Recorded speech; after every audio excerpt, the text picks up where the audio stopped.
Hello and welcome to the second episode of the Snowboard Instructor podcast. I hope everyone's doing well, and I hope you enjoyed the first episode that we put out last week.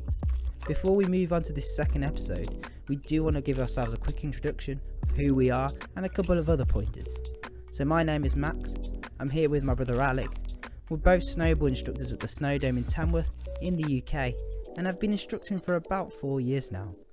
The main reason why we wanted to do this podcast was to share instructor stories and experiences, to evidently learn from them and have a bit of fun along the way. We are so sorry about these technical difficulties that we had in this previous episode and this one that's coming up. We are still getting used to this idea of a podcast format, and hopefully these will be better in the future.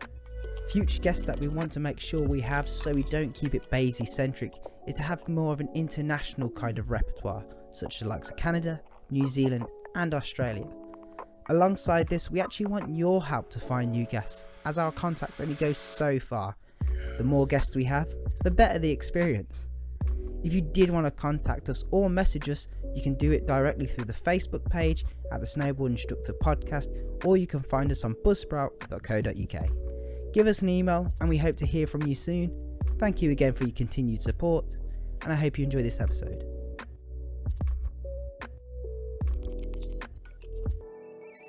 Perfect, Ash. Thank you for joining the Snowboard Instructor Podcast. No problem at all. For the Ep.2, we are currently at Snowdome Tamworth in the Holiday Inn. Ash is here for the Basie Level 1 week. Super cool. Everyone's doing super well at the moment. But yeah, Ash is essentially a Basie Level 4 snowboard trainer. Also owns Snow Sports Coach and Snowboard Coach. Mainly running in Andorra and does seasons around there, along with, of course, some lessons in a lot of the snowdomes in the UK. Mainly, of course, in Snowdome Tamworth. So, Ash, the main question I kind of want to ask you... Go on, yeah, fire away. is, essentially, the first one is, when did you start snowboarding? What was, like, the first kind of make it or break it situation from that first lesson to the first trip? So like, yeah, I kind of want to do this as a job, as a full career. Like when, like, you know, I love snowboarding. Let's carry this on. If I can give you the long-winded version if you want, mate, and then yeah, you can maybe like definitely take the crap bits and the interesting bits out. It. But I suppose it started. My family had never skied, never snowboarded, so I never had any inkling to do anything like that. Like, pretty much until I was at my first year at uni, it was. And what was his name? I remember Linus. There was a guy called Linus Shea, and I haven't spoken to him for years. But Linus came back. He was a skier, and he came back from Austria, and he had a catalogue, a Rad Air catalogue. And funnily enough, this sounds dead cheesy, but I can remember the day. And he was like, "Look at this! It's people skating on snow." And he said he had a go, and it wasn't tricky, it wasn't super hard. And he was like, do I fancy having a go with him? And in the end, we tried. This was at Bournemouth University, by the way. I was down Bournemouth.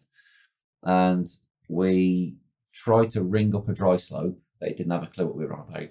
We said, can we go snowboarding? They tried to sell us ski lessons. Yeah. And we said, no, it's this snowboarding. They didn't have a clue. So that sort of started it. Way back then, that's probably 92, probably in 1992. Yeah, my first year at uni in down there, and that was March time it was. And in the end, when I finished that year and came back to Telford, I ended up ringing up Telford Dry Slope, and they said that they had a couple of boards down there. They knew what I was talking about, and they said there's a couple of local riders down there, and if I come down and book a lesson or just hire the equipment, they'll have local instructors. Yeah. Or I don't even think they were instructors back then, to be quite honest. I think they were just local riders that were like, they'll show you. And I guess that's where it all started from, was Telford Dry Slope in and around about 1992. I mean, in terms of that, then, like the UK's kind of scene of snowboarding, what was that like then in 1992? When I first started, I mean, I didn't know the scene or anything like that, so I just turned up to the dry slope. But I suppose after a couple of sessions of going down there, I started to I got invited to some of the snowboard nights, and that started to be pretty cool. And there was guys down there that were awesome riders. Even to this day, there's a couple of guys that I still keep in touch with. Ian's one of them. Ian Bridges, that you'll remember. He sort of still rides up here, and I still say hello. And, and he was down there. Another guy called, there was Jamie Baker, I think, was down there. He was riding around. So there was just a nice crew of people that happened to be riding down there. So the scene itself, I suppose when you're learning, you don't sort of get involved in it. I wasn't very good and sort of first starting and trying to get a few turns in. But yeah, there was maybe about, I suppose, 10, 15 snowboarders down there. That was about it. That was about it on the snowboard nights.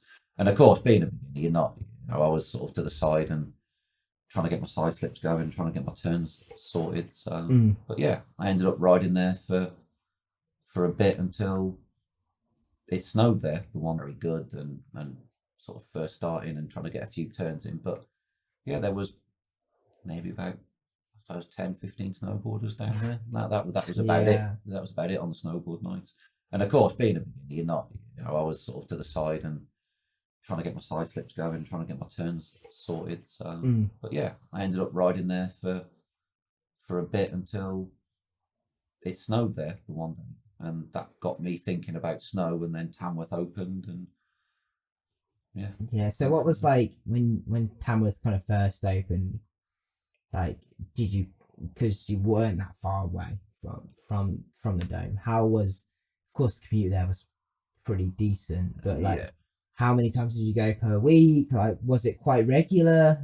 It was, the dry slope was always the cheap option. Yeah, because at the time I didn't have a board, so part of going to the dry slope, I was renting a board, and so the dry slope was the cheap option, obviously. And then I keep going back to it snowed on the dry slope, but it snowed on the dry slope, and I was pretty much the only one there because everyone else had their own boards. So they disappeared and went riding on the hills, and obviously didn't have to pay for the dry slope. I didn't have a board, so I had to go and hire a board. And I just remember it feeling a million times easier. Like stuff that I was trying to do, we're talking just turning, but turns just felt easier. So in the end, it sort of convinced me to, it's a shame because I like the dry slope, and spending money on your local dry slope, it is still a good thing. But the fact that if I drove an hour, I could be at Tamworth. That's where I think if I'd stayed on the dry slope, I don't know whether I would have carried on doing it as much as I ended up doing it. And then started coming to Tamworth. I could come when I could afford it. So I'm not going to say it was once a week or twice a week or whatever. It was when I could afford it. So sometimes if I was working, I was doing some stuff over that summer in Wolverhampton, working in a computer game shop. And so I remember if I finished there, I'd try and come over. Nice. I don't know whether I should say it, but there was times when we would print our own tickets on our own printers to show the staff and say, I just bought a ticket, and we'd go on. And then Tamworth started doing colours on the tickets, and so we remember, if you remember back then, they started printing colours on the tickets. So after a while, we got to know all the different types of colours, so we would print tickets with all the different types of colours, and then turn up at Tamworth and be like, what colour is it tonight? Oh, it's red. Right, cycle through the ticket, get the red one out, stick it in, and go on. So but I let's just say I didn't do that very often. And yes, that was nice. That was my love affair with snow, really, and that was a turning point, I think. Doing it on snow and meeting a crew of really cool people as well. The scene at Tamworth, I think I got involved more at Tamworth because it was just a nice crew of people, and that's. So in terms of like going at Snowdown, what did you kind of usually practice? Did you just kind of mainly have fun, I'm guessing? Back then it was all about riding, and it was all about sort of watching a video and trying. And I think one of the questions you're going to ask later on is relevant anyway about the difference of snowboarding now and then. And this might be an age thing anyway. But back then, I'd watch a video, And we then, between a group of us, be like, I'm going to try that trick next time I go to Tamworth. And you could do, because the level of snowboarding wasn't as sort of crazy high as it is now. Yeah. Like back then, it was I guess a bit more achievable. You'd see your favorite rider on a video, and you could practice one of their tricks that they were trying to do. Yeah. And that's what we did at Tamworth. Yeah. We'd come and the kickers were out, or you'd try something off the lip, but mainly that we would try tricks that we saw on the videos. Yeah. Who were you? Did you kind of have any like inspirational kind of riders that you would kind of look at on the videos? Was there any kind of riders that cemented in your mind when you're watching? You were like, yeah, I love the way they ride. Oh, yeah. Kind of want to be that steezy, essentially. Yeah, for sure. Like, I think that there was quite a few, but I think the main one was Craig Kelly. Yeah, I knew that name was going to come out. I knew it was. I knew it was. Yeah, the guy just oozed style and tricks, but was one of them that could also do everything. He wasn't just like a kicker rider. He wasn't just how, not that there was a shed load of rails back then, but he wasn't a rail rider, or he wasn't just this right. He could do everything. He was a snow, and that's why I think. But then that was, to me, that was a snowboarder that could do everything, and this guy could do everything. And yeah, that was one of the people I tried to always love his style and still do. I mean, God rest his soul, but his style was something that I always still aspire to, especially some of his methods and things like that, which is cool. That's sick. And kind of going from, being from the snow dome itself, doing all those lessons there and just riding, and along with the dry slope in Telford, when did you kind of start thinking about, like, I kind of want to start going away? When did that kind of first come to your mind? And then evidently that first trip, kind of going away snowboarding. Tamworth majorly helped that, I think. I ended up not quitting uni, but I ended up moving uni from Bournemouth to Wolverhampton.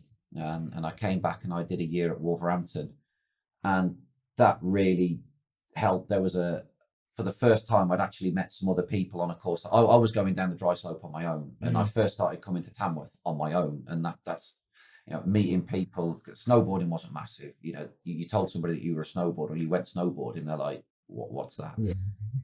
But when I moved to Wolverhampton Uni, and I went there. There was people, you snowboard too, and I was like, wow, there's all right. It might have only been 3 people, but more than zero. There was more. Yeah.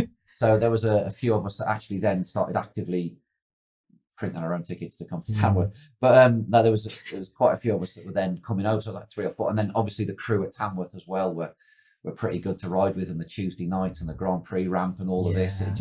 It took off, and I got sort of snowballed. That's cheesy in it, but I got snowballed into that lifestyle and being like, this is great, this is brilliant. And without boring you, essentially, again, it's a long story. So if you want to edit it out, it's quite an interesting story, I think. But then I'm talking about it. So it ended up, I got and managed to blag a grant from Wolverhampton University called the Leonardo da Vinci Fund for students working abroad. Okay. And again, it's a long story. My mum and dad divorced when I was little, when I was young, and my mum ended up working in Spain, and my mum reverted to her old name. So basically, I don't know if I should say this, but I will, because it's many years ago, so no one cares. No one cares anymore. It's not controversial. I can't be done for it's fine. And so I got this 1,500 grant because I told them that I was working, doing advertising and marketing, which was part of the degree that I was doing, in a hotel in Spain, and I gave them my mom's name as the contact. But my mom actually lived above, her apartment was above a bar that was owned by a ski instructor that worked in Andorra.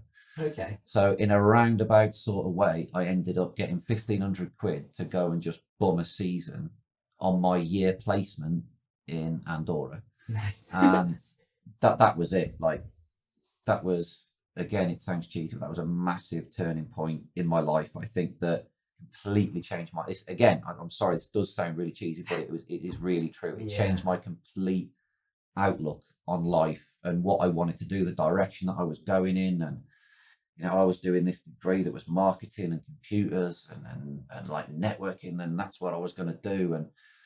And as much as I love snowboarding, I was still down that path. But then I did this season and met loads of different awesome people I still speak to this day.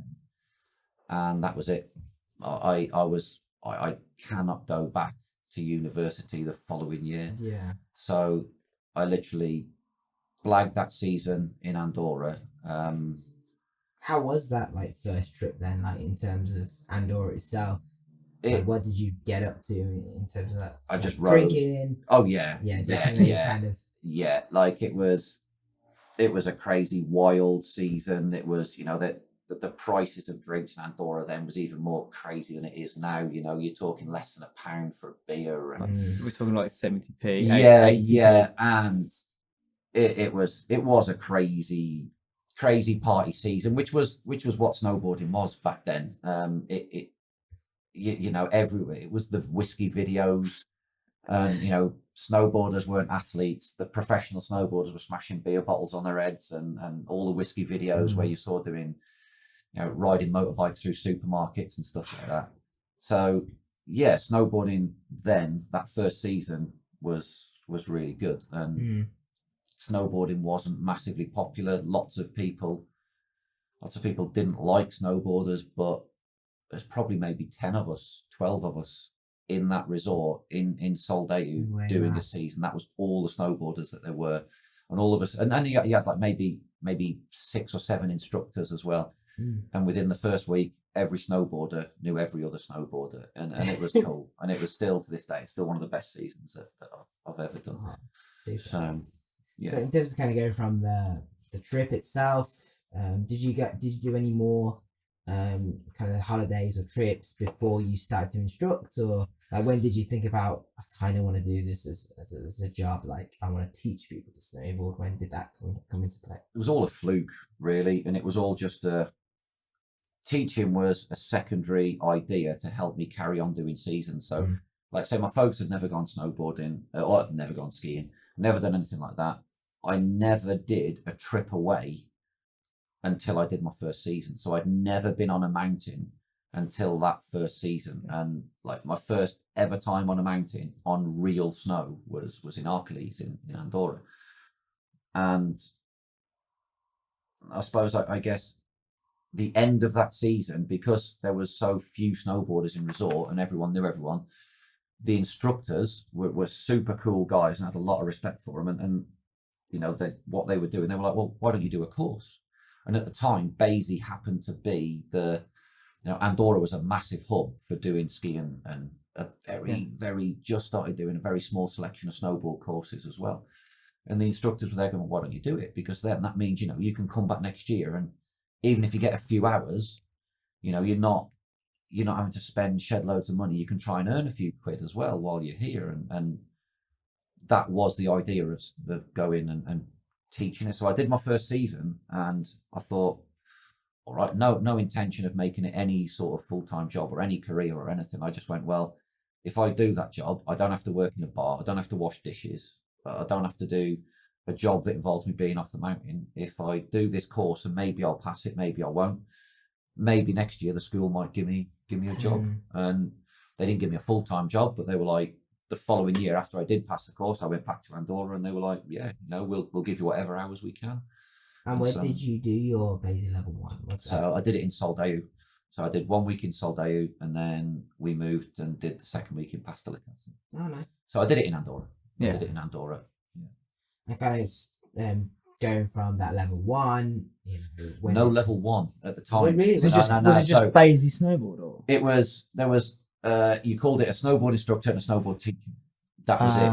And it was on our course that they then started talking about introducing like a foundation course, I think it was called, if I remember right. Just because on ours we went straight into a level 2, so it's straight into a 2-week exam, pretty hardcore, pretty intense. But we had 2 people on that course who couldn't use a button lift. But because there was no form of pre-assessment or anything, they rocked up on the course and Thinking it was going to be. Thinking it was just, it's about chatting up girls and drinking beer. Yeah. And so when they turned up and they couldn't use button lifts, the trainer was getting frustrated. And in the end, I think, it was the very next year was when they started putting foundation, or maybe a year after or something, they started putting foundation courses in basically to train people as to what to expect for the level 2. And then that turned in over the years to an independent level 1 that we have now. No way. So in terms of kind of going from that level 2 from then, when did you do like a load of seasons before when they kind of introduced some sort of like vague of the ring? What was the actual certification kind of experience like from when you did that level 2? So with Daisy, like, because it was definitely early days, how did that kind of relieve into like the higher stuff? And it was still very ski orientated back then. My license still said ski instructor on it, and it was an old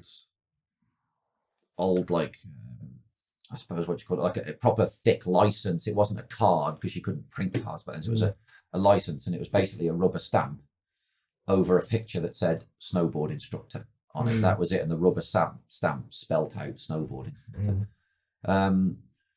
But it was a really good course, and it was. I'm not just saying that because of what I do now, but it was a really good course, and I did learn a lot from it. And even back then, this was 97, to suddenly learn that my feet could do something on a board that no one had ever taught me before was really good. So now it helped my riding. It helped my riding a lot. But as I say, I didn't suddenly then want to become an instructor, and that was it. I'm gonna work my way through the basic system right there and then. Now it was just a means to an end. I think I used it straight after. I ended up going to New Zealand that summer, and I tried to use it there, but unfortunately we it was our own fault. We cocked up our working visas, so we ended up bumming for another 4 or 5 months in New Zealand, and then I came back to Andorra, and that's when I used it. But then I was more interested in riding than I was in teaching. So I'd probably do, even if I got 10 hours a week, I was happy because it would be covering my rent, paying for beers, paying for food, and I could still go out and I could still ride most of the time. So I the only time I think I used it properly was later on, a few years later. So I didn't do my level 3 or the next level. That was a big decision for me. I didn't do that till 5 years after, I don't think. So so after 97, 98, 99, 2000, I just kept riding them and teaching part-time and bumming season. Where did you go then, like, in terms of resorts wise?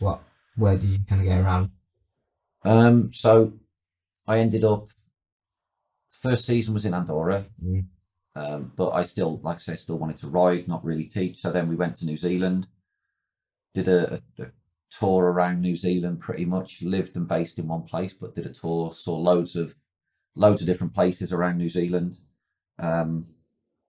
Like, still to this day is my favorite day ever. I got to have one run with Craig Kelly, which was amazing.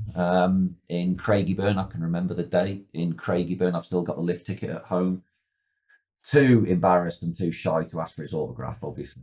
That would have just spoiled the whole situation. So we had a fist bump at the end of the day, and he actually said, there was 3 of us, me, my mate Nige, mate Nath, and he turned around and he goes, you English guys shred pretty hard, and then jumped into his car and drove off. Nice. And that was it. But he took us down the back of a running Craigieburn that we'd have never found without him. So that's still a highlight of my snowboarding, and always will be, I think. But anyway, going back to your question, sorry, digressing.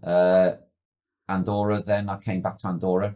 After that, quit uni, didn't go back.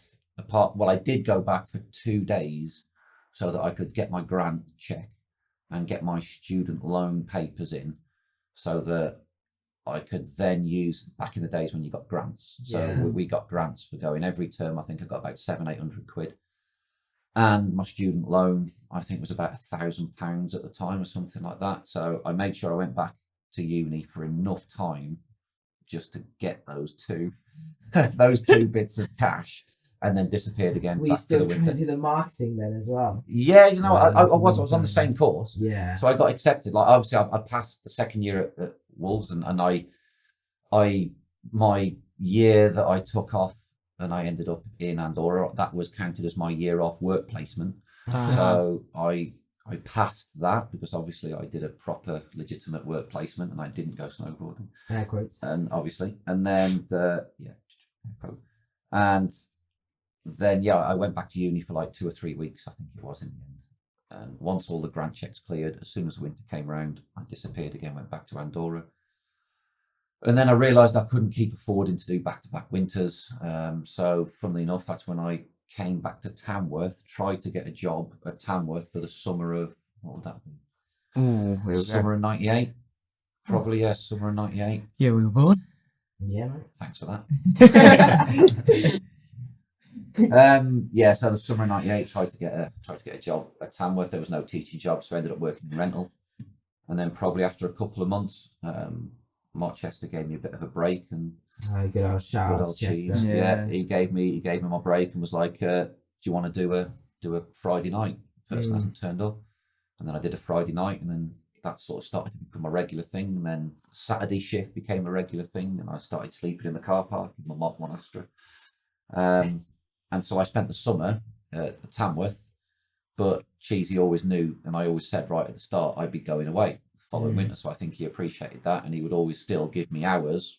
And that was really nice of him, because he could have easily said, "No, I'm not going to give you any hours because you're going away for the winter." But he didn't. He gave me hours right up until almost like the week I was leaving. And then, I did them first few seasons in Andorra, because it was good times. Yeah. You know, good times, and it was a cost-effective place to live and go out and party central and good mountains and everything that I wanted to do. And then eventually I tried to do a season in France, but I just didn't get on with it, just for the cost. Snow wasn't great. It was almost back then, this was 99, 98, 99. I ended up back in Andorra in February, because, and really nice, they gave me some work as well. But France at the time then, if you weren't working, you were seen as, well, what are you doing here? You know, you must be amazingly rich. So therefore, you don't belong here. And we were like, well, no, we're just here bumming a season and snowboarding, living to essentially a cow shed. And they just wouldn't have it that we were living there, and the attitude was a bit shit. So in the end, I was like, what am I doing here? And we all left. We all just walked out of the apartment that we were in one day, left the keys, and I went back to Andorra, and we all sort of went our separate ways, guys that were on that season. And then turn of the century, 2000, millennium, sorry, started trying to get away from Andorra and see other places, and went to America, but then ended up doing a season in Canada, but then back to America to see some friends and doing a road trip around America. We're basing ourselves out in, the West Coast, California way and all that, and then just based myself out in Canada. Nice. Where did you do the season in Canada? Did the first season, I lived in a place called Canmore, just outside, well, you know it, just outside Banff. Yeah. We weren't allowed at the time to live, no one that wasn't working for the mountain couldn't live in Banff. You couldn't live in Banff, you had to live out of the national park. So no way. Yeah, so we ended up getting a place in Canmore, and that was new to me because we were driving in every day. So we had to drive like an hour and a half in to get to the mountain. We were at Sunshine, did a season of Sunshine. And that was a novelty for us, especially 6 of us were living in a house. How did you find, because that was clearly like, I mean, apart from New Zealand, like how was the snow different? Like what was... Sunshine was awesome. I don't know. Yeah. I always say, I don't know why they call it Sunshine, because I think we had about 2 weeks of sunshine in that particular season. That's all we had. Towards the end, it just snowed all the time. Yeah. We got really good at riding in flat light. But place was lovely. People were nice as well. Like it's sort of my second favourite place is Canada. Nice people and just nice to be there as well. Yeah. So I enjoyed that. I ended up doing another season later on in Kicking Horse. But my first season was in Canmore, riding Sunshine. Oh, nice. So in terms of going from those trips, let's say, when did you start kind of thinking about that level 3? Like, well, of course, this was when it was like real new, I'm guessing, for Basie to bring out some high qualifications. Funnily enough, they did the snowboard, like, so remember going back, it was a snowboard instructor and a snowboard teacher. When I did my snowboard instructor, there was a snowboard teacher course going on, and that was sort of one of the first times they were doing this higher level. So if you'd been an instructor for a few years, you could do this teacher course. Oh, okay. And that was in 97, and that teacher course then has materialized into The level sort of 3. the level 3 as it stands at the moment. So they were doing it then, but I guess it all, again, sorry, these are long-winded stories, so if you want, I think that's the whole point we're doing this edit them podcast. out or whatever. But it started with I'd done the season in Canada, 99, 2000, and at that time I was like, right, what do I do? And I'd done all these winters, and I still enjoyed it, and I was still trying to find ways of doing it. But in my head, I was going, well, how do I sustain this as I get older? I didn't just want to be like a 40-year-old bloke who's just going snowboarding and washing dishes, in a bar. So I thought, is there any way that teaching can help me sort of carry on in this lifestyle I like? And then I got, from working at Tamworth, again, that's why I was saying Tamworth was a massive help and a massive boost, which is why I still love coming back to it now, because I don't think I'd be here if it wasn't for Tamworth. But the guys, Davey Jacobs, if anyone remembers that name, he was my mate that we used to work together when we were at Tamworth. Jack Nesgos, who is another name that you probably don't know, but guy was a legend, and he was working on rental, in charge of rental here, and Milton Keynes was opening up, and so they got sort of poached. Jack ended up being in charge of the rental down at Milton Keynes. Davey J was in charge of the snow side, and he gave me a call, and he was like, when you come back from your season, come and see me, give me a shout, I've got an interesting proposal for you. And he said, did I want to help set up the school at Milton Keynes, this new indoor snow centre that's going to open up? So of course I thought, well, why not? I might as well take a year off work, or a year off doing a season. I thought, I'll take a year off doing a season, go and work down there, get some money, and then I'll see where it leads and where it goes to. So I ended up doing that for 2 years, but in a nice way. I learned a lot from it, but also realised, I think, I couldn't do an office job, or I even though it was in snowboarding, I couldn't base myself inside, and I wanted to be back on the mountains again. And so Milton Keynes made my mind up that I wanted to do my level 3, and maybe I could do this as a bit of a longer term career. And I had some ideas about setting things up and what I could do, but just the way my mind works, that if I was going to do stuff for myself, then I wanted to be and achieve the highest qualifications, so that I felt I had the right to be able to do that. I didn't want to be a level 1 or a level 2 and start things up for myself when there's loads of other qualifications that I could end up doing. So it was Milton Keynes that made my decision, because I wanted to do stuff for myself. I wanted to be back on the mountain. That's when I'm going to go for the top level 3. And how did the level 3 go? Like, when you did it? I enjoyed it.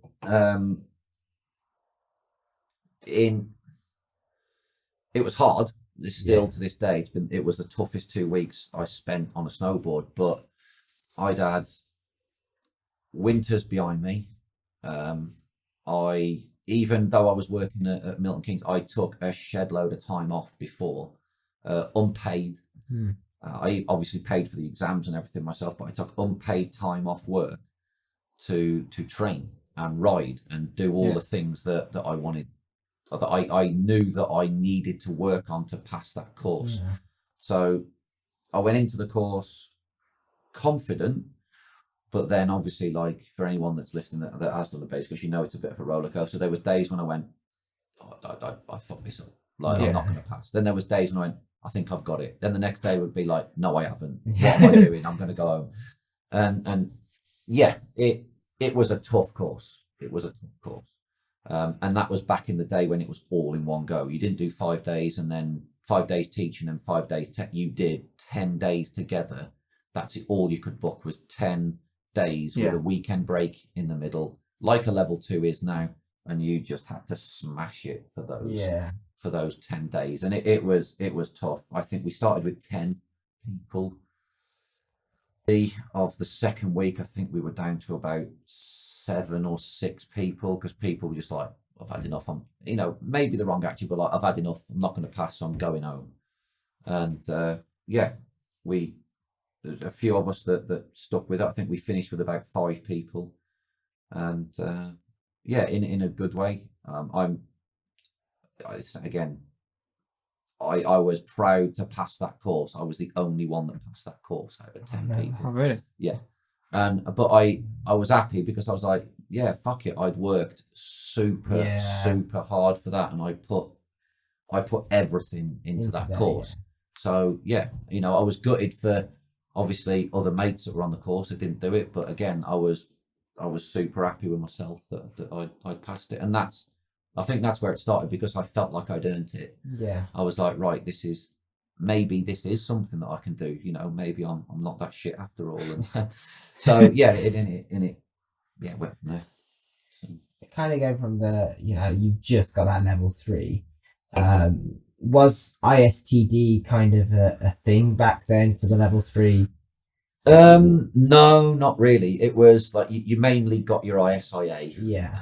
And then, all right, we got the IST, but there was this thing and this talk of working in France, but that didn't really cross my mind or anything like that back then, because it wasn't really a thing. It was more like snowboarders, we didn't work in France. It was simple as that. But it was more sort of, right, I've passed my level, right, what other bits do I need to do now to get my ISIA? And even then, I passed the course, but I didn't really use it. I bought the domain name snowboardcoach.co.uk because I had an idea. So I bought that in way back then in 2002, and I think I ended up 2002, and then I went and disappeared. I took a season out again in kicking horse. So I'd passed the course and went, right, I just want to go and bum a season again. Yeah. And we went out, and again, I can say this now because it's quite old, but there were, and again, Davey J as a mate, it ended up paying for my season. I was going to hand in my notice. All of the instructors, well, no, I'm going to say all, maybe 5 of the instructors, we were, can I say this? Yeah, do you know what? I am. Go on. I am, because I really don't care. He's getting out. We got so annoyed with how we were treated, and I am going to say it, we got so annoyed of how we were treated at Snow Zone, not Snow Dome, at Snow Zone in Milton Keynes. We got so annoyed of how we were treated that we all decided in the summer that that's it. Yeah, we're all done. Do you know what? We don't need this. And one of the guys, Dan, his dad had a place out in Kicking Horse, and he was like, well, why don't you come and do a season? Why don't we all go and do a season? Yeah. And it was like, yeah, why don't we? And then it was like, should we hand our notice in? And I was like, no, guys, because I was sort of their boss. I was like, no, don't hand your notice in, because if you hand your notice in, they might not give you hours. So don't hand your notice in until literally a month before we're all going to leave. But Dave J, being a mate, I was like, I need to speak to you because I need to tell you something. He was like, don't tell me anything. And I was like, no, I need to tell you. He was like, I think I know what you're going to say. Don't tell me. I was like, what does he mean? What does he mean? And literally about 3 or 4 weeks later, Snow Zone, who was in trouble anyway, we'd already gone through maybe 2 or 3 different owners at the time, even the 2 years that I was there, they turned around and they started offering redundancies. And I remember, I think I got about 3 grand. So I took redundancy, but if I'd have handed my notice in, I would not have got that money. So essentially, in a nice way, Snow Zone paid for that season. So from that last segment, this is where we started to plant seeds in your head about, owning your own ski school. And was it always Snowboard Coach, or did you have any other names in mind? There was a few names, but then I guess from my limited time of doing that degree of marketing and stuff like that, I thought I wanted a domain name or a name that sort of said what I did. Yeah. So that's what I thought I'll just do at the time. No one was it wasn't really a snowboard coach or anything. So I just I just bought snowboardcoach.co.uk. Never even thought of a .com back then. Just thought of a .co.uk. And yeah, a mate. Luckily, I'd met at Milton Keynes a couple of mates that were really, really good and still are at doing logos, and they helped us out massively with the logo. Crazy Neil and a guy called Jim as well, who still are like awesomely talented people. Like to this day, still help us out with designs or if I need anything doing. Yeah. So, super sound guys. So yeah, that I just bought it. Didn't know what I was going to do with it, but I just sort of bought it back then. I guess the idea was when I left Milton Keynes, I did leave on good terms. Obviously, for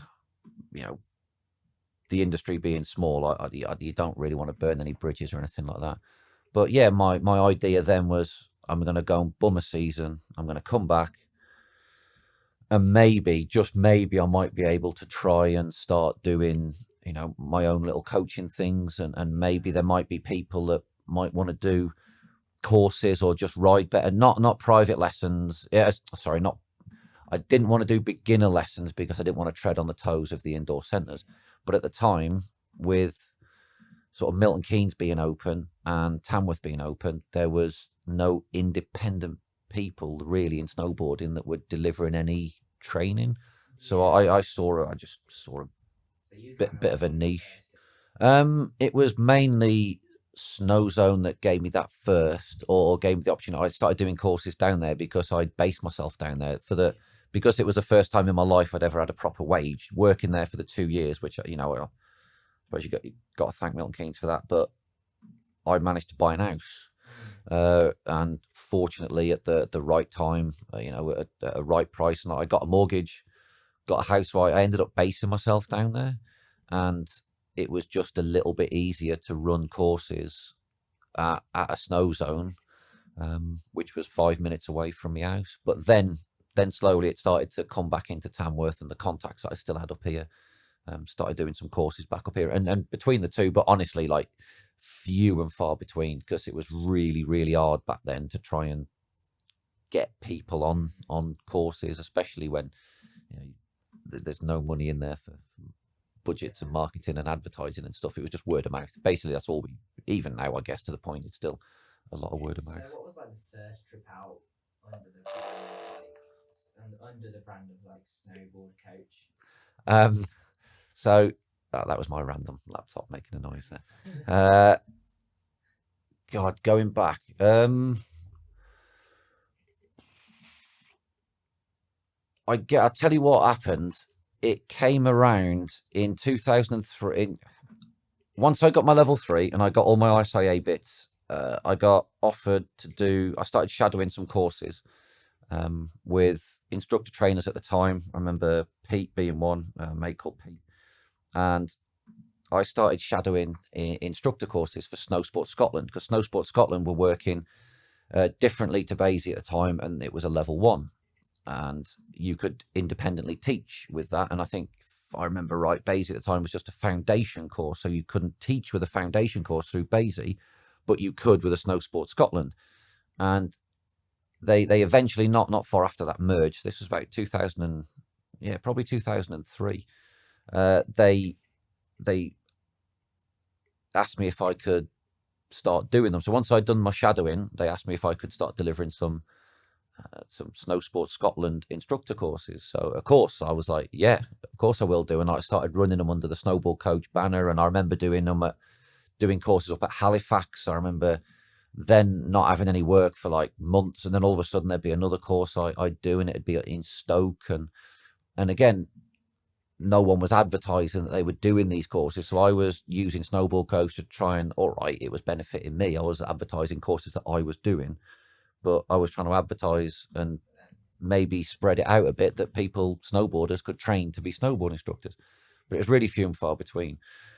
But then that really helped, because then I applied, and you have to have people recommending it, and 2 trainers that support you, and ended up getting 2 trainers that supported me to go to the Basie trainers selection course. And then fortunately passed that, got through that, started shadowing some courses for Basie as part of the process and everything. And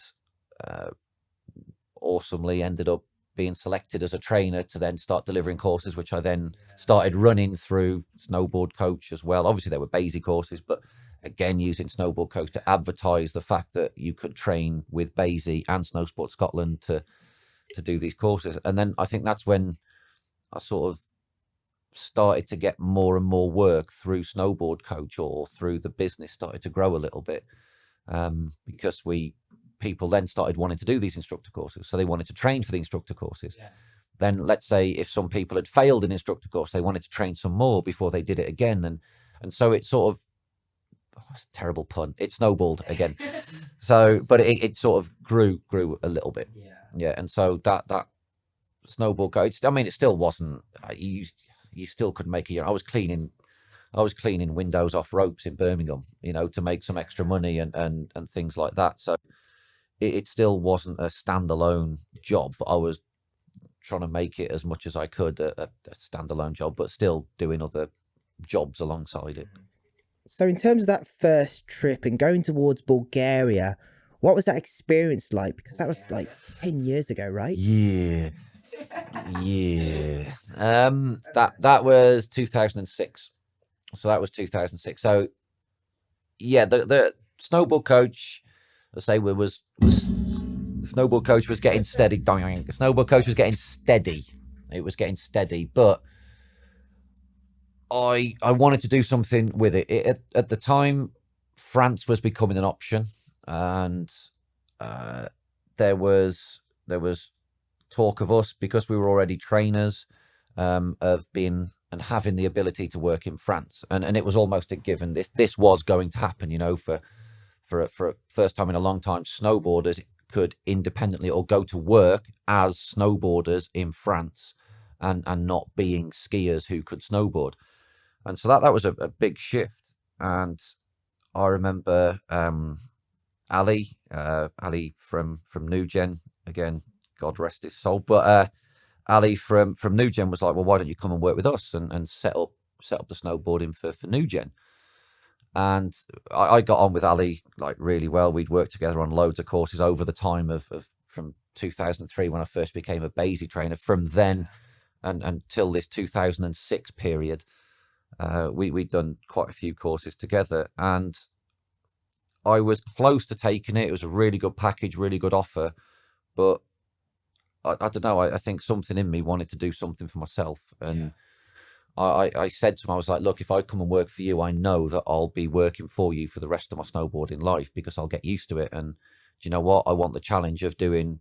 I mean, him and the guys that set up New Gen was amazing. They took a product and they made what is a great school. And I was like, I want to do what you've done.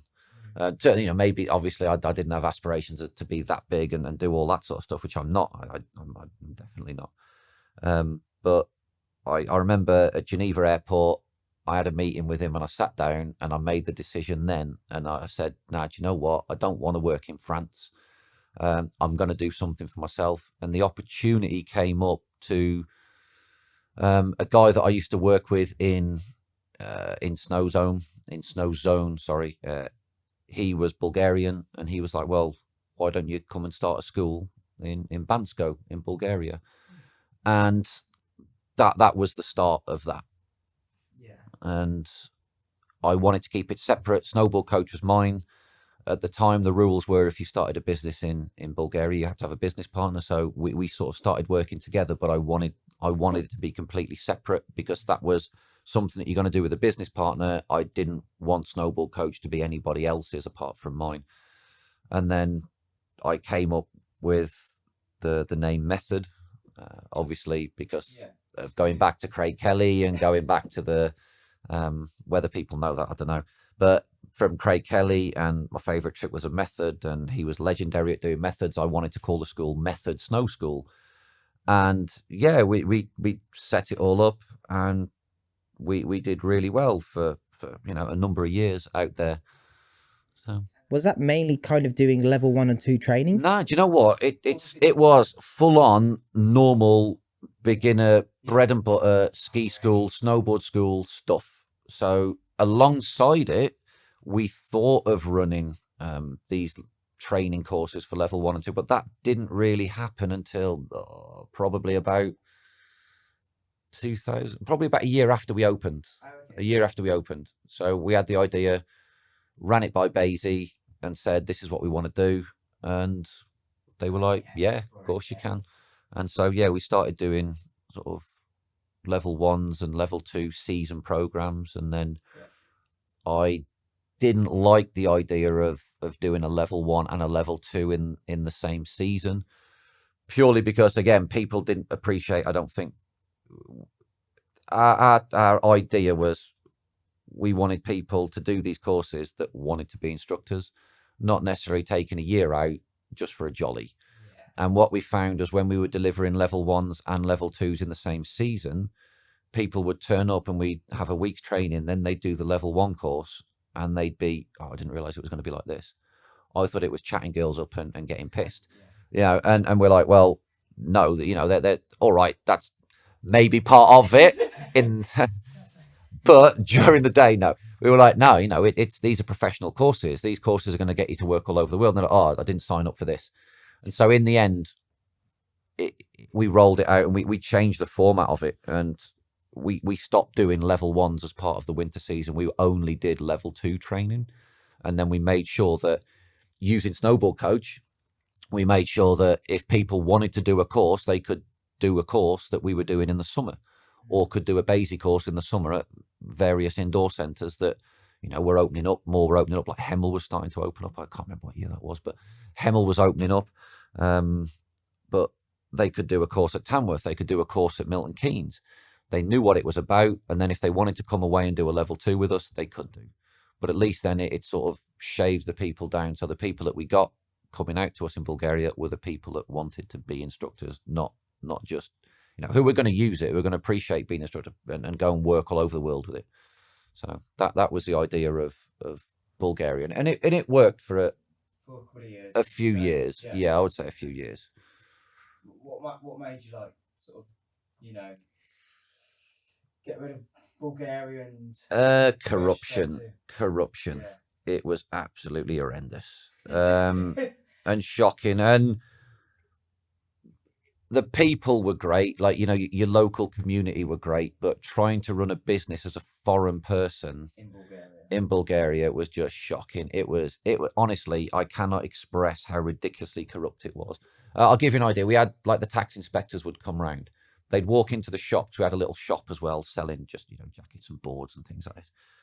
And they'd walk in and be like, we're the tax inspectors. We need to inspect your tax books. We're like, yeah, fine. And obviously we were all overly legitimate because of worrying of being foreign and all this and being targeted. And they'd walk in and go, oh, but this jacket's nice. This snowboard's nice. These boots are nice. And you'd be like, and it almost got to the point where it's, oh, well, if you like them, take them. And they were like, oh, okay, great. Yes, we'll take them. And there'll be no problem with your books. How about that? And we'd be like, oh, okay, yeah. And even stupid little things like our qualifications were obviously valid there. But they would turn around and say to us, oh, no, for every instructor that you have on the mountain, we want €1,000 extra. So you have to buy a lift pass for them, which was ridiculously expensive for the resort that it was, like €900. And then they would say, oh, and also you've got to pay €1,000. And we were like, well, where's that going? And obviously it would go and line the pockets of various people on the mountain. And in the end, I was like, do you know what? You can't sustain a business like this. And there's mafia there's threats and being foreign. In the end, it just was not a place to run a sustainable business. And if someone doesn't want you there, at the end of the day, you're just going to be a constant fight. And every time every year they put new rules in that we had to do. And kind of going from Bulgaria, did you go straight into Andorra, and why did you choose Andorra as a country? So I sold the school back to the business partner that I started the school with in 2010. And then I kept Snowboard Coach there. And I mean, honestly, I I did sort of ram myself into the ground a little bit running that school, and I remember booking lessons and being up every day, 4 or 5 o'clock in the morning. And I will get to answer your question in a minute. I will come back to it, but I'm getting there. And it then made me realise that I wasn't going snowboarding. Why did I start doing this school? Is because I wanted to be snowboarding more, and I wasn't. I was just office monkey, basically. So I ended up having a year after I sold the school as snowboard coach in Bansko, and just concentrating on my training, doing riding weeks for people that wanted to get better, and doing the instructor training stuff and doing the instructor courses. And in the end, I went, you know what? I don't want to be running a school with 12, 13, 14 instructors we used to have. I was like, me, one other person, do you know what? I'm going to be more than happy with that, because I can get to teach, and I can get to ride a lot more than I'm doing now. So I took a year doing that, and in the end, I had a toss up between moving to Austria. I was going to go to Austria, and in the end, I went, well, it was Austria or Andorra. And in the end, I chose Andorra purely because it's one of the nicest places. And I'm not just saying this because I'm obviously there now, and I have been for like shed load of years back now, but I went back there because it was still, out of all the seasons that I'd done and all the places that I'd been, it was the nicest, friendliest group of people and snowboarders with no attitude that that I'd ever sort of rode with or been with or had beers with. And I thought, you know what, I'm going to try it. And yeah, it took us a year to get the permissions and go through all different bits of paperwork and everything else. But yeah, I'm happy there, and I'll be there for as long as they want us to be there. So it's friendly, and it's super nice, and I'm glad I made the decision to go back to Andorra. But yeah, we went back there in 2012, I think. Okay. 2011, 2012, maybe around about that time, I think it was. So quit Bulgaria, sold the school, had an extra year there, enjoyed Bulgaria, but then realised that, if I shave this down and just have a couple of us doing it, we can do it a lot friendlier. I can go out for beers with people. I can go out for riding. I can do what I want, and we can still provide a really good service. And that's what we took to Andorra. Nice. And kind of going from there as our last question of the segment, what do you want Snowboard Coach to be like in the future? Like, was there any goals? Are you happy with where you are? Yeah. No, I got no delusions of grandeur of, I want this and I want that. No, I am. I can 100% hand on heart say that I'm super happy with what we got, with where I am, with the life that we've got, and the service that we provide to people. All right, there's always room for improvement. You can always make stuff better. But no, I'm not going to be taking on more people, especially with what's going on now. But let's say even if what was going on now wasn't going on now, I wouldn't be taking on any more people. The only people that have ever worked for us are people that I've either taught or trained or I trust, that are mates as well. And yeah, I'm super happy with where it is. We do everything that we want to do, and that's how I'm going to keep it. And there's no reason for me to change. I guess if Val Nord suddenly turned around and said, "Oh, do you know what? We don't want you anymore," then maybe I'd try and fight it a little bit. But I don't know. I'd probably just maybe move the product somewhere else. I wouldn't want to, but maybe I just move the product somewhere else. But I don't think that's obviously just not going to happen. We're an Andorran company and everything else now. So no, I'm super happy with where Snowboard Coach is. I'm cool with it. I'm cool with it. So moving on to the next segment, how was snowboarding back then, like 10 years ago, to how it is now? Okay. My first question is, what was the main differences, not necessarily instructing, but mainly snowboarding as a whole, back when you were first picked it up to how it is now? Like, how has it flourished over like the last 5-10 years? I suppose this, bearing in mind now, I'm 46 now, and sort of most of my adult life has grown up going snowboarding and being a snowboarder. I liked, and I think every generation could say the same about when they started snowboarding and their time of growing up through snowboarding. But I think that I loved it snowboarding when I first started. It was, there's that line, isn't that, that I liked it when you hated us. And it's a great line that a lot of generally old snowboarders say. It was when we were hated. It was one of them things that you just felt a little bit of a rebel. You were doing something different, and you were like fuck the system, all of this sort of stuff. And I liked that. All right, it wasn't a.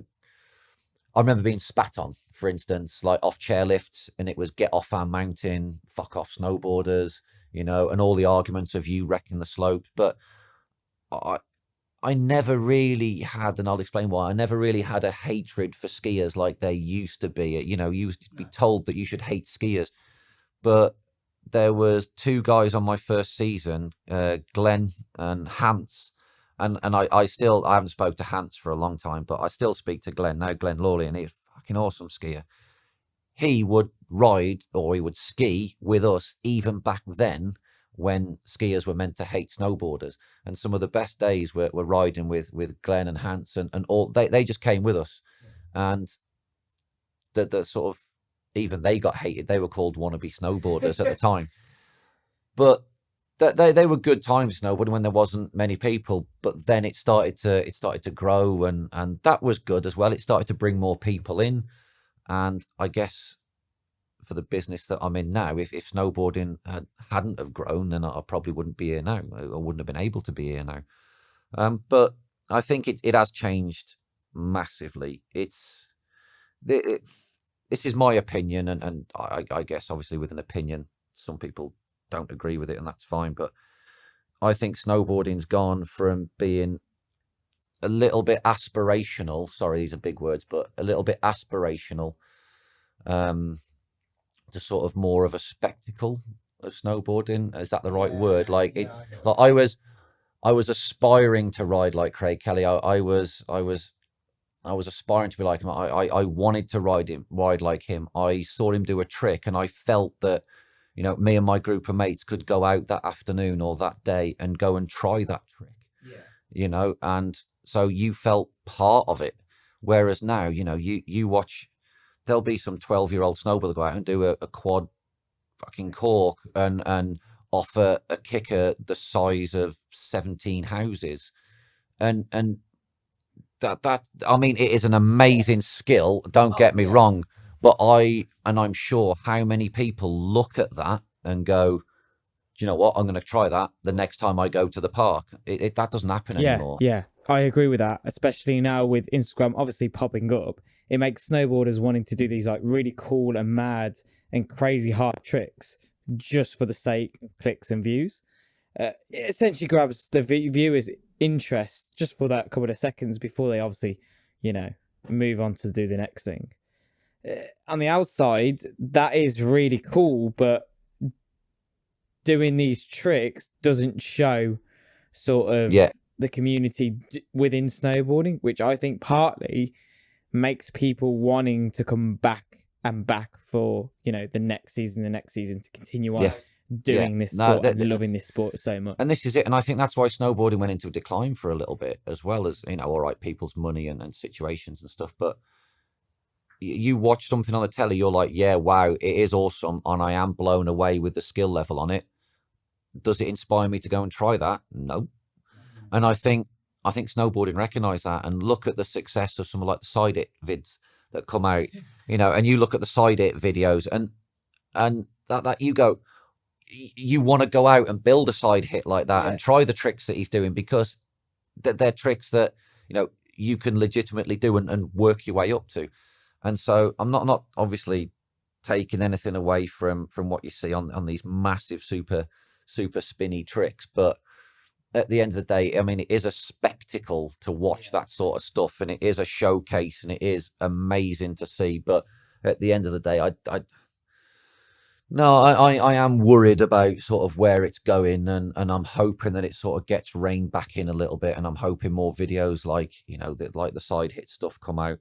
And I can't think of the name. What was that video? I'm gonna have to Google the one. It was basically a group of old dudes that are still really good shredders that basically brought out a video back in the sort of the late 90s, early 2000s, and it came out about 3 or 4 years ago, and it was brilliant. They were, they weren't trying to be athletes. They were drinking beers, smashing beer cans on their heads. They were handbraking wrecked cars around car parks and just causing a menace. And he's like, you know what? It's actually kind of funny to see. And I know snowboarding's moved on from there, but I like the old days of snowboarding. But you know what? I started a great season last season, the season before it, so I think it's what you make of it. And at the end of the day, again, this sounds cheesy, but if people are enjoying it, that's all that matters. Yeah, it definitely is quite interesting. It kind of runs parallel with another sport me and Alec do called parkour and free running, because they're relatively kind of new sports. Like if you think about, snowboarding, it became mainstream around the late 90s. It's kind of similar, like 20, 30 years old now, and it's still pretty new. And a lot of the time you still see people, when it did start off, that they were very basic tricks, they weren't that kind of, madly complex. But as you've seen the sport kind of push further and further, you've seen these amazing spectacle kind of tricks and kind of big air jumps, kind of both running a parallel with parkour and snowboard, and evidently snowboarding getting up into the Olympics. And obviously this gives more of that promotion, which is great, but like you said, gives more a negative outlook on people wanting to do the sport, thinking they can do obviously these amazing tricks, but they are pretty tricky, and how hard these tricks are nowadays. I think it's like how it's perceived. Like, you've had this as well. When you say to someone, they're like, "Oh, what do you do?" And you go, "Oh, well, snowboard, or I teach snowboard." "Oh, do you do all them spinny flippy things?" Can you do a flip on it? Yeah, and you're just like, there's so much more to snowboarding than spinny flippy things. But that's how the media present it. And that's cool. That obviously, you look at the supernatural stuff, and where they're riding pow, and then they're hitting pow kickers, and then they're like, that's pretty good to watch, and I like that. That sort of encompasses a bit more snowboarding. But I think, snowboarding, the term snowboarding is getting a bit looser now. Like going right back to the start when we said Craig Kelly was a snowboarder because he could just do everything. Jack of all trades. Yeah. And now snowboarding, I think, is sort of seen as it's kickers and rails and slope style and Are we all going to be nicknamed Sean White enthusiasts? yeah. No, I think, it's got its place. It's almost like you've got this segment of snowboarding, which is the mountainside and riding and turns, basically. And then you've got, your park side and your stuff. And that's cool, and I think indoor scenes have helped a lot. And indoor scene, what can you do? You're going to get bored of doing a shitload of turns, aren't you? So what you're going to do, you're going to hit rails and freestyle, and that's wicked. And that's hopefully going to bring people to the mountains, which then maybe opens their eyes a little bit to there's more than snowboarding than just hitting a park 24/7. But each to their own, you know what I mean? I've always said that, each to their own. We've talked about the history of his certifications, but I kind of want to go into a bit more detail in terms of how those organizations on snowboard instructing changed to when it first started, like the criteria itself changed. Yeah, I guess it's changed for the better, obviously, and I think as better people come through, and obviously we get older and better riders start coming through, and they start then learning how to teach all these things. I think it's going to be constantly evolving, and that's what it should be. And it has changed quite a bit from the ideas of what an instructor does and what you should do as an instructor. It was pretty new when I first came through the BASI system, and some of the things maybe I didn't agree with.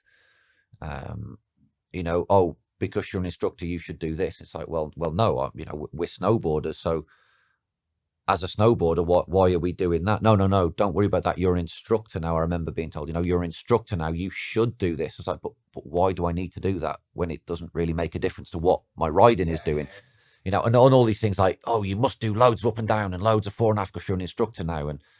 And thank God that's changed over the years. And you know, you've done the courses as well, but it's all about, you know, appropriate movement, effective movement, making, you know, the right amount of movement to make the board do what you want it to do. And so I think now I think this, and I know obviously all the trainers do because that's what we teach, but we're training people to be better snowboarders, regardless of whether they're going to be doing an instructor course or on an instructor course or want to be an instructor. It's like, well, we're going to make you a better snowboarder. We're going to make you understand what's going on a little bit more.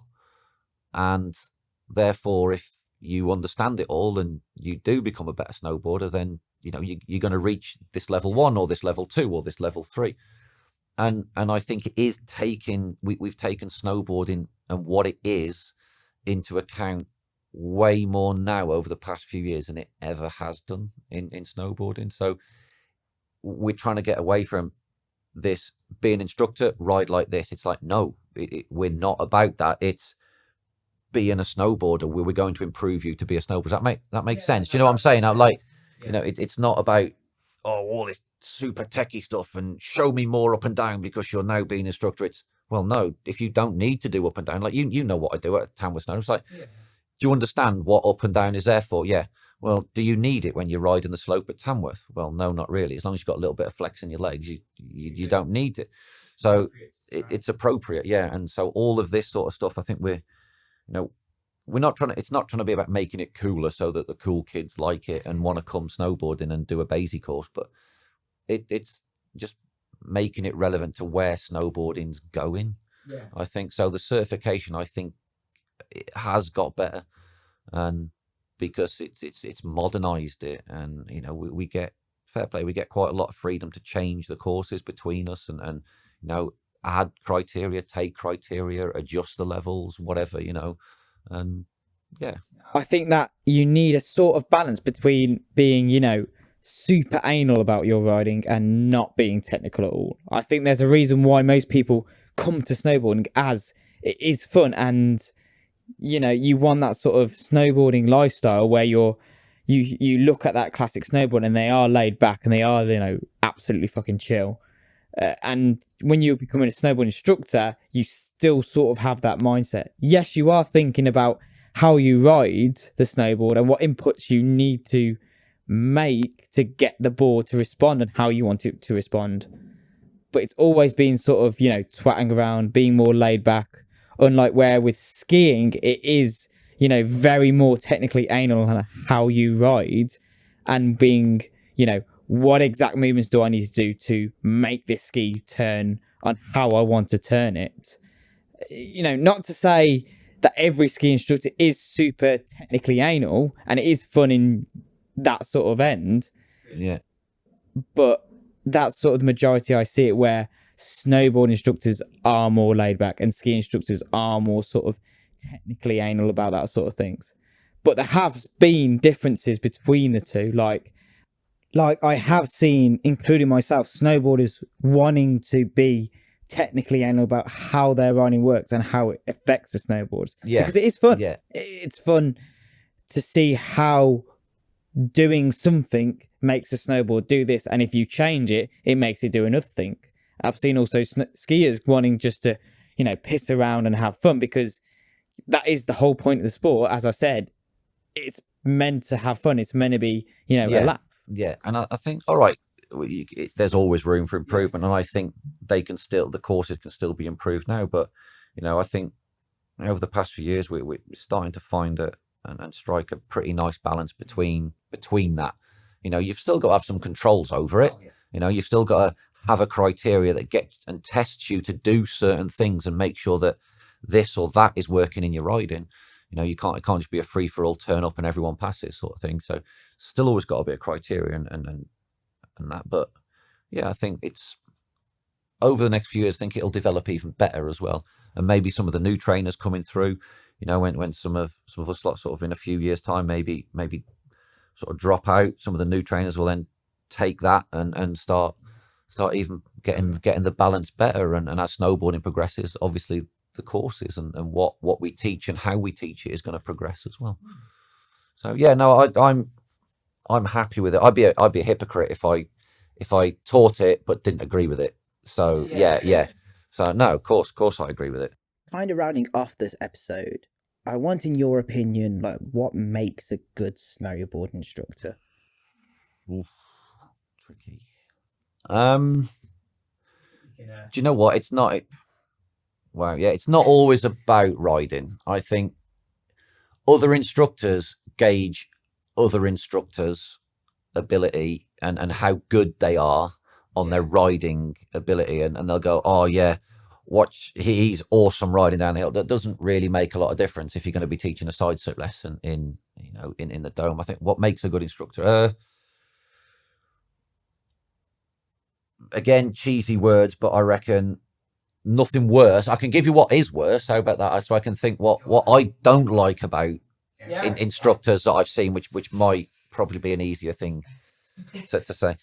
Too controversial. No, not controversial. No, because then it might help me think while I'm saying this about what I think. So I guess the opposite of what I'm saying is the good things about an instructor. So if you see what I mean. So maybe I hate cocky instructors. Doesn't matter what level you are. If you think you're God's gift to skiing or snowboarding, then you need to have a word with yourself, because you're not. It ain't rocket science. And I think a bit of empathy as well. Which, understanding that you were there once, and not getting annoyed with people. All right, you do maybe internally get annoyed, but you don't. You're not going to show that you're getting annoyed with people. I suppose big-headed, but that comes along with cocky. There's big-headed and / cocky. What else don't I like about? Do you know what? I think that'd be the three main things. I agree. Like when you said about empathy, that sort of reminds me of when listening to the Ski Instructor podcast with Dave Burrows. He's saying that, a good quality of an instructor is being empathetic towards your customers.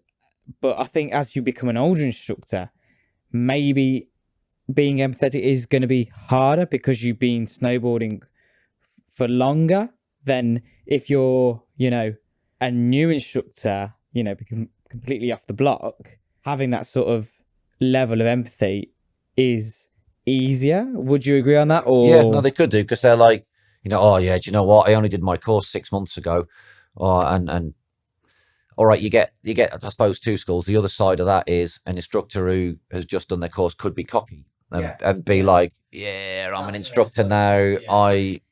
Come on, ladies, check me out, sort of thing. So yeah, you know what? I think someone who isn't cocky, someone who isn't big-headed, someone who has a bit of empathy for their class, and just you could someone who isn't a dick. I think that's another good way to sum it up. Is don't well, we've said it quite a few times, haven't we, before, I think, in lessons, like just don't be a dick. Yeah, but no, I think it doesn't matter about the level. There's some awesome level 1 instructors out there, some awesome level 2, awesome level 3, and so on all the way through. But then there's also, I'm sure everyone listening to this probably knows a dick who's an instructor, and it'll probably be one of those things that makes them a dick. And I guess I was going to say unprofessional, but there's so many things you can go down that road in. But maybe someone who doesn't really give a shit about their job. That's maybe another one. They may be doing their job for the wrong reason. Yeah. Sort of, do you come across that 1 and 2 instructors where you see them doing the job and you see them instructing, and it seems like they don't have the passion for it, and like they hate it and hate snowboarding, and you think to yourself, why the fuck are they doing it if they don't like snowboarding? Or you'll see them instructing and they'll just go home after that and not, do that quick lap or that few minutes of ride. Yeah, yeah, you're right. You're right. But then it comes across in the lesson anyway. So, yeah. But no, I would say that, because they're my main ones, I reckon. Nice, Ash. Thank you so much for being on our podcast today. If you do want to link up with Ash, you can, of course, find him on Snowboard or snowsportscoach.co.uk, or on, of course, those various social media sites such as Instagram and Facebook on the same names. If you did want to meet up with him for a coffee, he's always kind of lurking around in Arizona and Andorra, or you're both kind of around in Snowdon town. Yeah, thanks very much for coming on. That's all right. Some hail brummy and what have you got? Gold brummy.